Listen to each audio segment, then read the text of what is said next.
when the music fades and all is stripped away, and I simply come,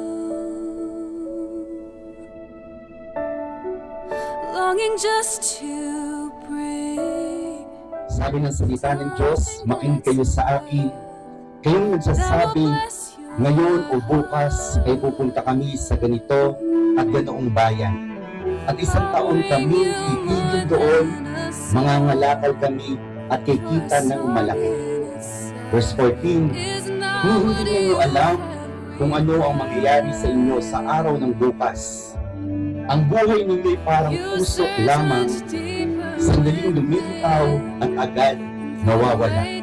Sa halip, sabihin ninyo kung luluubin ng Panginoon at nabubuhay pa kami, gagawin namin ito o iyon.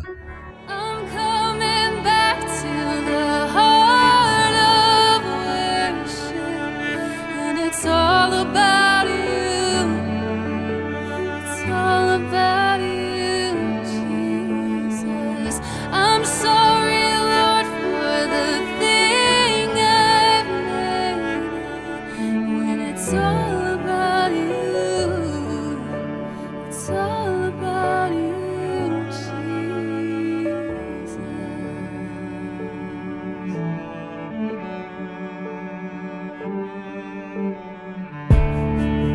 King of endless worth, no one could express how much you deserve.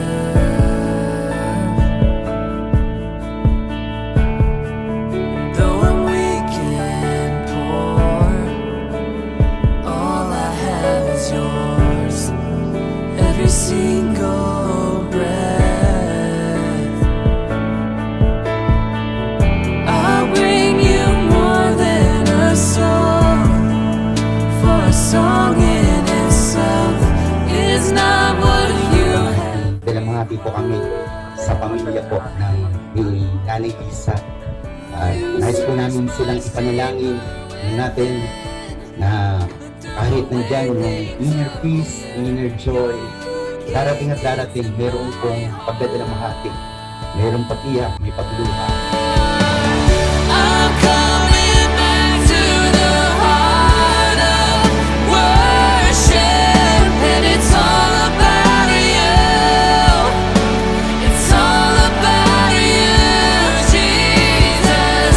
I'm sorry, Lord, for the thing I've made, when it's all about you, God. It's all about you, Jesus.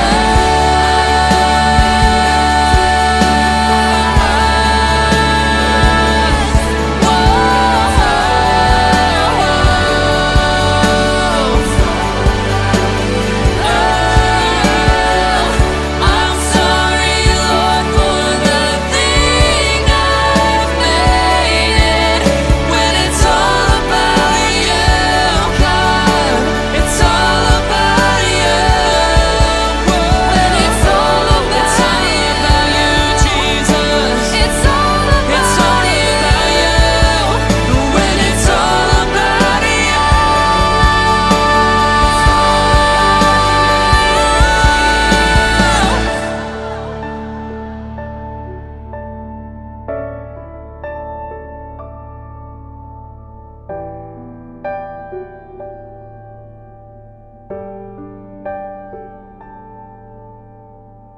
I'm sorry, Lord, for the thing I've made it, when it's all about you.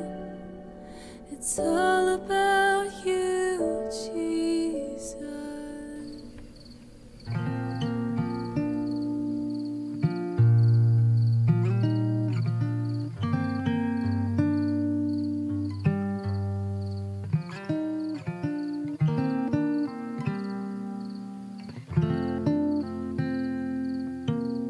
Sa aming pakiramdam ng aking pamilya at pagpapasalamat sa inyo sa ilang gabi na pagpupuyat at hirap.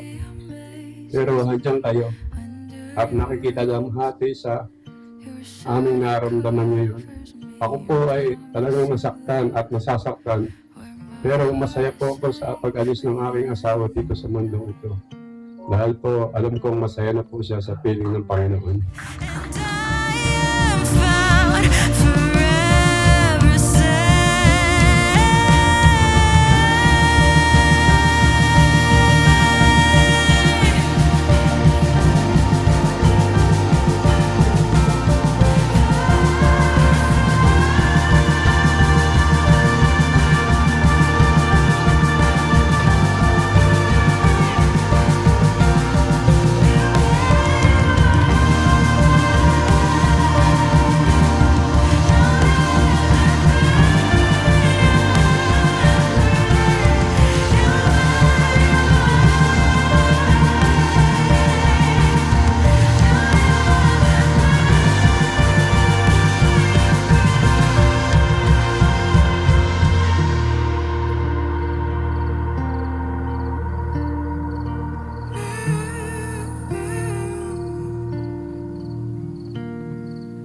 I found my fortress.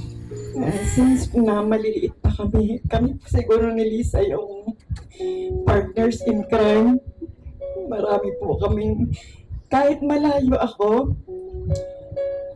isang tawag, isang text lang ni Lisa.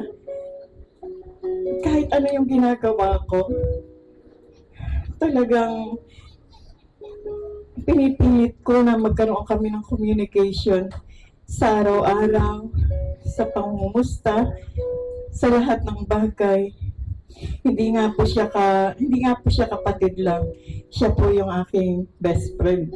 Lagi po namin sinasabi sa isa't isa na akala ko nga po mahihintay pa niya ako. Pero thanks God na salamat sa buhay niya. Salamat sa inyong lahat na nakiramay at nakiramay sa pagdadalamhati ng aming pamilya. Ngayon, nasa piling ka na ni Lord.